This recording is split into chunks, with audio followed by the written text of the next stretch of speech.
हिंदुस्तान के किसी राज्य में प्रमोशन में आरक्षण नहीं खत्म किया गया। बिहार में प्रमोशन में आरक्षण खत्म उस समय आरजेडी की सरकार थी। अब जदयू और भाजपा कह रहा वे पार्टी के नहीं, बाबा साहब के विचारों को बेचने वाला लोग है। उसने बेच दिया। बाबा साहब ने कहा, लिखा है कि हमारे लोगों को, पढ़े लिखे लोगों से सावधान रहना, ये कारवा कभी हमारा बेच नहीं दे, क्योंकि ये बेईमान और गद्दार लोग होते हैं। नमस्कार, मैं विष्णु नारायण द बिहार मेल के लिए। इस समय हम खड़े हैं विधानसभा परिसर में, बिहार विधानसभा परिसर में, और आरक्षण का मसला जो है इस बीच सियासी गलियारों में खासा जो है बवाल का विषय बना हुआ है। हमारे साथ बातचीत करने के लिए पासवान, क्या मसला क्या है? आप लोग कभी ऐसा लग रहा है कि एक साझा संघर्ष समिति बना रहे हैं आरक्षण बचाव को लेकर के, सुप्रीम कोर्ट या जो अलग अलग कोर्ट्स में जो मामले आए उसको लेकर के आप लोग का क्या पोजीशन है? पहले लग रहा है कि आप लोग साझा तौर पे संघर्ष समिति बना रहे हैं, फिर अलग हो जा रहे हैं। आज आरजेडी ने प्रेस कॉन्फ्रेंस किया उस देखिए, अब उस सब विवादित मामले पर मैं कोई टिप्पणी जी। डेमोक्रेसी का, भारत का ही लोकतंत्र का पवित्र है कि कोई अपनी बात कहीं से रख सकता है। अब किसी को इकट्ठे नहीं रखना है तो अकेले रख रहा है। अब उसको समझाने के दुनिया में समझाने के लिए अब हम लोगों के पास वक्त है, और समझने का जो समझदार है वो खुद समझता है। मामला है सर्वोच्च न्यायालय के व्याख्या का है। हमारा आरक्षण मौलिक तरीके से मौलिक अधिकार है आरक्षण का, क्योंकि हमारा आरक्षण आर्थिक आधार नहीं, अनटचेबिलिटी के आधार है। अनटचेबिलिटी के छुआछूत अस्पृश्यता भारत में है। यहाँ जाति, धर्म, मजहब और वर्ण और सब चीज़ चलता है, और हमें वो आरक्षण इसीलिए मिला था। गोलमेज सम्मेलन में बाबा साहब अम्बेडकर ने दोहरी वोट की नागरिकता की बात की थी। उसके बाद राष्ट्रपिता महात्मा गांधी ने अनशन पर बैठा, उसके बाद हमें आरक्षण का मिला। हमें 10 वर्षों का आरक्षण का मिला, लेकिन 10 वर्षों का आरक्षण में और 40 लाख बैकलॉग खाली है। राज्य में बैकलॉग खाली है। जिसकी भी सरकार रही, उस सरकार हमारे साथ न्याय नहीं की। अब सर्वोच्च न्यायालय भारत के संविधान से भी अपने की बड़ी संस्था मानती है और मान रही है, और हमारे आरक्षण पर अब प्रमोशन में आरक्षण को ख़त्म कर दिया। अब हमारे आरक्षण को क्रीमी लेयर में व्याख्या बदल रही है। अब हमारे आरक्षण को जो समान जाति में हम IAS IPS पैदा करते थे, कहे कि नहीं, आपको अब अपने आरक्षण के कोटे में आता। सारे जगह पर आज तो OBC पर भी सर्वोच्च न्यायालय का फैसले आए हैं। तमिलनाडु, आंध्रा के फैसले में वहाँ कह रहे कि नहीं, हम आरक्षण मौलिक अधिकार नहीं है। अब सर्वोच्च न्यायालय संविधान के से अपने को बड़ा मान रही है। हमारा आरक्षण से मामला है, नाम किसी के पार्टी, न किसी जाति, न किसी नेता, न उनके प्रणेता, और न किसी विचारों से। हम सिर्फ अपनी, हमारा जो हक है उस पर न्यायपालिका हमला कर रही है। उस न्यायपालिका के हक के खिलाफ हमारी गोलबंदी थी, और कौन भाग गया नहीं भाग गया। अब हमारा लेकर के टीका वाली जो बातचीत आप ही लोग तो कोशिश कर रहे थे, फिर आप ही मैं कोशिश किया था, मैं ही शुरू किया था। SC/ST कमेटी के चेयरमैन होने की हैसियत से मैंने प्रारंभ किया था। और अब कोई बात, अब कहीं भागना है तो कोई भाग जाए और कोई व्याख्या बदल ले।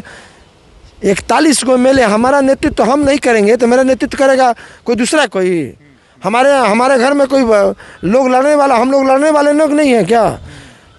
और लड़ने वाले हैं तो हमारा नेतृत्व कोई दूसरी पार्टी का है कि हमें इस्तीफा करके चले आइए, यही काम है क्या हमारा? और भारी क्रांतिकारी बनल थे तो 1995 में सर्वोच्च न्यायालय नागराज बनाम सुप्रीम कोर्ट के फैसले में, पंजाब सरकार के फैसले में सर्वोच्च न्यायालय ने प्रमोशन में आरक्षण खत्म कर दिया। हिंदुस्तान के किसी राज्य में प्रमोशन में आरक्षण नहीं खत्म किया गया। बिहार में प्रमोशन में आरक्षण खत्म उस समय आरजेडी की सरकार थी।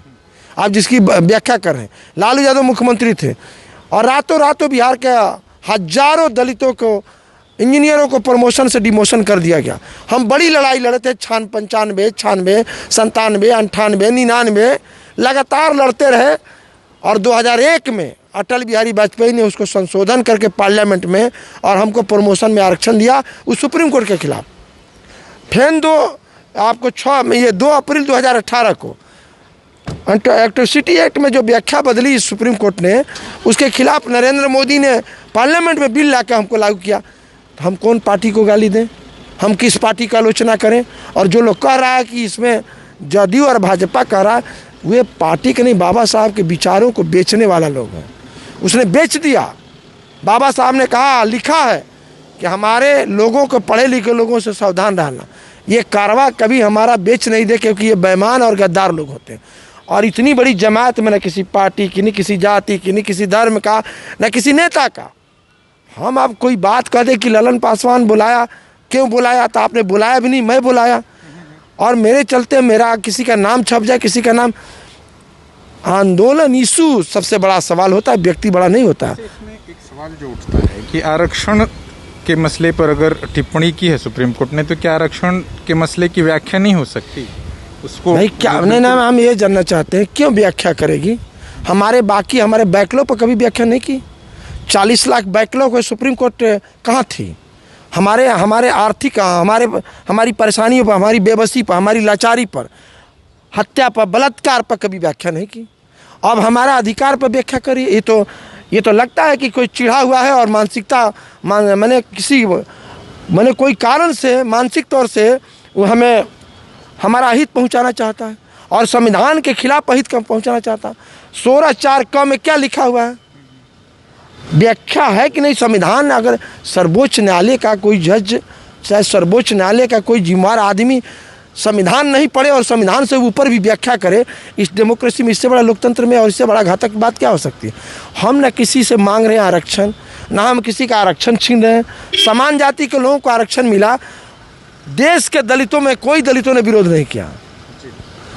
और 9वीं सूची में हमारा 70 साल हो गया, आज तक आरक्षण को 9वीं सूची में नहीं। हम तो ये कह रहे हैं कि न्यायपालिका को न्यायिक आयोग का गठन कर दीजिए। ओबीसी हो, दलित हो, अगड़ा हो, पिछड़ा हो, हम IAS बना सकते हैं, हम जज नहीं बना सकते हैं। एक ही जज का परमानेंट चलेगा, ऐसे नहीं होता है ना। और इसलिए हम लोगों ने बैठक बुलाया था, और ये किसी पार्टी की, किसी जाति और किसी व्यक्ति का नहीं है। और जिनको अकेले लड़ना है, लुकवारी भांजते रहे, कौन रोकले है क्या? अब हम लोग 2 अप्रैल 2018 को कोई बुलाया नहीं था, पूरे देश के हिंदुस्तान का दलित रोड पर खड़ा था। और हम लोग यहाँ से 16 को जो लोग व्याख्या कर रहे हैं, उस सदन में भी कोई घुसने नहीं दिया। कुछ लोग जिनकी पार्टी की चर्चा कर रहे हैं, सदन में एक संविधान की किताब लेके मुंह लेके टुक टुक ताकते रह गए, और नेता सदन में भी नहीं घुसने दिया। और हम लोग बेल में हम गए, अब बेल से निकल के हम लोग सदन को एडजर्न कराए और राजभवन गए थे, आई लेके घूम रहे थे, आरक्षण बंद करा रहे थे। तो हम उस समय भी प्रयास किए थे कि यूनिटी हो जाए, सर्वदलीय यूनिटी हो जाए। और जैसे सर्वदलीय यूनिटी की बात होती है, तो जिनकी चर्चा करें वो सर्वदलीय यूनिटी को तोड़ने का काम करते हैं। तो ये तोड़ने वाले हैं, जोड़ने वाले नहीं हैं। अब बनाने के लिए तो कोई भी मूर्ति बना लें, राम की मूर्ति बना ले, कृष्ण की मूर्ति बना ले, आरक्षण का मोर्चा बना ले, लड़े हैं ना, कभी लड़ेंगे।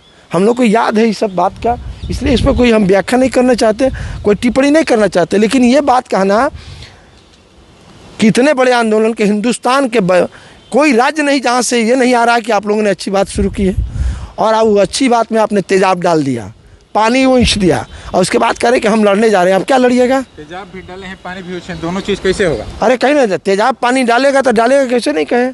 इतने बड़े आंदोलन के हमारा है, 24 से 30 करोड़ दलितों का अधिकार की लड़ाई को कोई लड़ रहा है। अगर विष्णु अगर एक दिन छप जाएंगे, उससे हमको क्या बंद?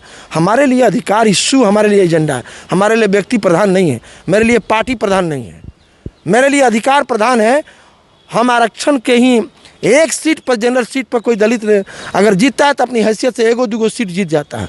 कल अगर सीट रिजर्वेशन खत्म हो जाए तो जितने ही क्रांतिकारी हैं जो व्याख्या बदल रहे हैं, एक की जमानत नहीं बचेगी, एक खड़े नहीं होंगे जीवन में। और उस पर एक सुप्रीम कोर्ट का फैसला आ रहा है, उस पर गोलबंदी की बात है तो पार्टी लाइन पकड़ लिए।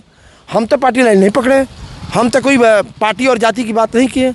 इसमें सब थे दलितों का, और ये ओबीसी पर, तब तक ओबीसी पर संकट आ गया। कल ओबीसी खड़ा हो तब कहिए कि हम पार्टी चलाएंगे। पार्टी नहीं, ना जाति, यहाँ जमात चलाने की बात थी, इन्होंने चलने नहीं दिया। ये जाने इनको भगवान सुबुद्धि है। हम लोग तो फाइनल है, हमारी पार्टी नहीं कर रही है, हमारी जमात कर रही है।